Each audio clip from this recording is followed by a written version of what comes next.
Hello students, हम लोग का जो रनिंग चैप्टर चल रहा है सेल स्ट्रक्चर एंड फंक्शन, जिसको हिंदी में कहते हैं कोशिका संरचना तथा कार्य। पिछले वीडियो में हम लोगों ने सेल की डेफिनेशन देखी थी, सेल किसने डिस्कवर किया था और सेल के शेप और साइज के विषय में हम लोगों ने देखा था। आज की वीडियो में हम लोग देखेंगे पार्ट्स ऑफ ए सेल, कोशिका के भाग। कोशिका के भाग कितने होते हैं? सेल के 3 पार्ट्स होते हैं। नंबर 1 प्रोटोप्लाज्म, जिसको हिंदी में कहते हैं जीव द्रव्य। इसको डिटेल में अभी हम लोग देखेंगे, लेकिन अभी हम इसके पार्ट्स देख लेते हैं। पार्ट्स ऑफ सेल, पहला पार्ट है प्रोटोप्लाज्म और दूसरा पार्ट है वैक्यूल, जिसको हिंदी में कहते हैं रिक्तिका। तीसरा पार्ट है सेल वॉल, जिसको हिंदी में कहते हैं कोशिका भित्ति। ये 3 पार्ट्स होते हैं सेल के। अब जो हमारा फर्स्ट पार्ट है प्रोटोप्लाज्म, जीव द्रव्य, उसको देख लेते हैं कि वो क्या होता है और ये किसने डिस्कवर किया था। Protoplasm was discovered by Dujardin in 1835, but he gave the name sarcode. Later on, Purkinje coined the word protoplasm. सबसे पहले 1835 में डुजार्डिन ने प्रोटोप्लाज्म या जीव द्रव्य की खोज की थी, लेकिन इन्होंने जीव द्रव्य नाम नहीं दिया था, इन्होंने सारकोड कहा था उसको। उसके बाद में परकिंजे ने जीव द्रव्य का नाम दिया था। या आप कह सकते हैं कि सबसे पहला जीव द्रव्य शब्द का इस्तेमाल परकिंजे ने किया था। और हक्सले ने जीव द्रव्य के विषय में कहा है, it is the physical basis of life. Huxley said that protoplasm is the physical basis of life, जिसको हिंदी में कहते हैं ये जीवन का भौतिक आधार है। ये किसने कहा था? हक्सले ने। इस चीज को याद रखिएगा। नाउ अब हम बात करते हैं कि प्रोटोप्लाज्म होता क्या है, ये कैसा दिखाई देता है। यहाँ पे लिख रखा है मैंने, it is colourless, jelly like glutinous, viscous, elastic and granular with 1 or more vacuoles. It is the most important part of animal and plant cell. ये plant cell है, यहां पर हमने animal cell लिखा है, इसको हम plant cell लिख देते हैं। यहां पर गलती से plant animal हो गया 2 बार, plant cell। हिंदी में इसको कहेंगे, यह है रंगहीन जेली के समान, लचीला, दानेदार, एक या एक से अधिक रिक्तिकाओं का होता है। यह जंतु कोशिका तथा पादप कोशिका का एक महत्वपूर्ण भाग होता है। ये तो प्रोटोप्लाज्म के विषय में हुआ, जीव द्रव्य के विषय में। अब थोड़ा सा हम इसको देख लेते हैं कि प्रोटोप्लाज्म में मूवमेंट कितने प्रकार का होता है। How many types of movement are present in protoplasm? There are 3 types of movement in protoplasm. Number 1, cyclosis, जिसको कि हिंदी में कहते हैं भ्रमण। Cyclosis are of 2 types. Number 1, rotation, जिसको हिंदी में कहते हैं घूर्णन। रोटेशन क्या होता है? Let us see about rotation. Rotation is that kind of movement of protoplasm in which protoplasm moves in one direction only. इसका एग्जाम्पल है हाइड्रिला। सीधा डायग्राम, यहां पर प्रोटोप्लाज्म जो होता है एक ही डायरेक्शन में मूव करता है। जब जीव द्रव्य एक ही दिशा में गति करता है तब इसको घूर्णन कहते हैं। साइक्लोसिस का नंबर 2 है सर्कुलेशन, जिसको हिंदी में कहते हैं परिसंचरण।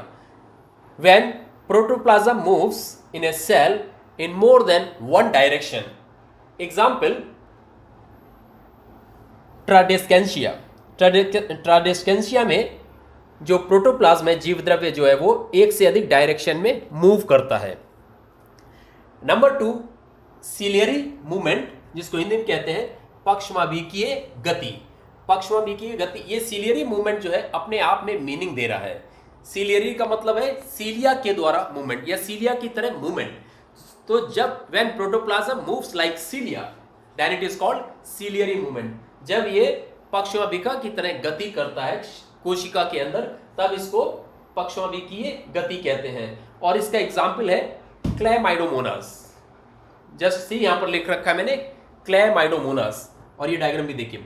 Number 3 amoeboid movement. एमोबॉइड जो है ये अपने आप में मीनिंग दे रहा है।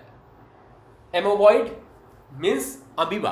अमीबा में जो है मूवमेंट कैसे होता है हम सब जानते हैं कि ये सूडोपोडिया के द्वारा होता है। जब प्रोटोप्लाज्म का मूवमेंट सूडोपोडिया की तरह होता है then it is known as amoeboid movement. और इसका एग्जांपल है slime moulds.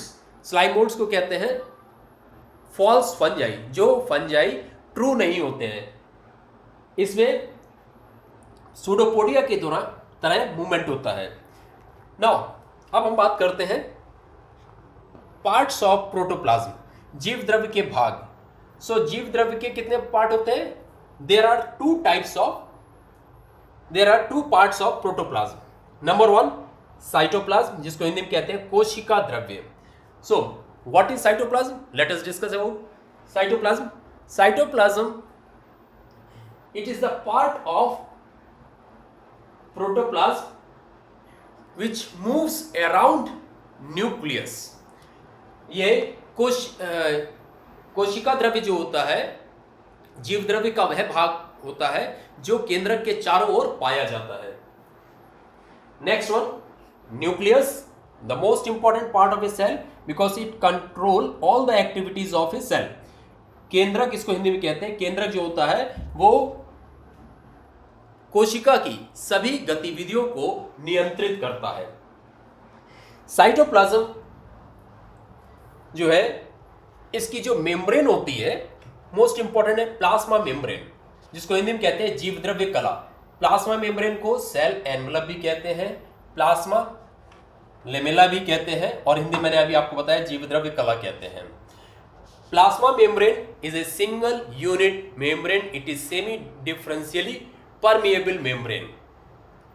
Semi differentially permeable membrane का मतलब होता है अवकलीय पारगम्य झिल्ली, और इस झिल्ली के द्वारा कुछ विशेष पदार्थ ही सेल के अंदर जा सकते हैं और सेल के बाहर आ सकते हैं। सारे मटेरियल्स को सेल के अंदर और बाहर जाने की परमिशन नहीं होती है, और इस काम को करने के लिए प्लाज्मा मेम्ब्रेन के ऊपर ट्रांसमेम्ब्रेन प्रोटीन पाए जाते हैं। ट्रांसमेम्ब्रेन प्रोटीन जो होते हैं ये दो प्रकार के होते हैं, चैनल प्रोटीन और दूसरा है कैरियर प्रोटीन। चैनल प्रोटीन जो होते हैं ये हाइड्रोलिक पोर्स को डेवलप करते हैं, ये हाइड्रोलिक पोर बनाते हैं। हाइड्रोलिक पोर जो होते हैं स्मॉल ओपनिंग्स होते हैं जिसके द्वारा कुछ विशेष एलिमेंट्स के आयंस जैसे कि sodium ion, potassium ion, calcium ion, ये आयन जो होते हैं सेल के अंदर जा सकते हैं, बाहर आ सकते हैं। और दूसरे ट्रांसमेम्ब्रेन प्रोटीन जो है वो कैरियर प्रोटीन है। ये कैरियर प्रोटीन जो होते हैं it work in the form of enzymes, ये एंजाइम्स के रूप में कार्य करते हैं। साइटोप्लाज्म के प्रोटोप्लाज्म की अगर हम बात करते हैं तो प्रोटोप्लाज्म के विषय में अभी हमने देखा है प्रोटोप्लाज्म क्या होता है, मूवमेंट ऑफ प्रोटोप्लाज्म देखा है। अब हम साइटोप्लाज्म के विषय में बात करें तो साइटोप्लाज्म में दो चीजें पाई जाती हैं। Number 1 metabolically active cell organelles, जिसको हिंदी में कहते हैं उपापचयी सक्रिय कोशिका अंग। उपापचयी सक्रिय कोशिका अंग बहुत सारे होते हैं जैसे कि mitochondria, endoplasmic reticulum, Golgi bodies, lysosomes, spherosomes etcetera. ये सारे जो होते हैं मेटाबॉलिकली एक्टिव सेल ऑर्गेनल्स कहलाते हैं। और दूसरा है मेटाबॉलिकली इनएक्टिव सेल इंक्लूजन्स।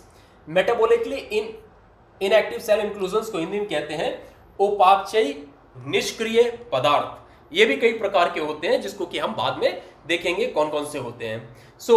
इस प्रकार से हमारा आज का ये जो टॉपिक है ये कंप्लीट हुआ, और अगर आपको कोई दिक्कत होती है आप मुझसे पूछ सकते हैं। Thank you.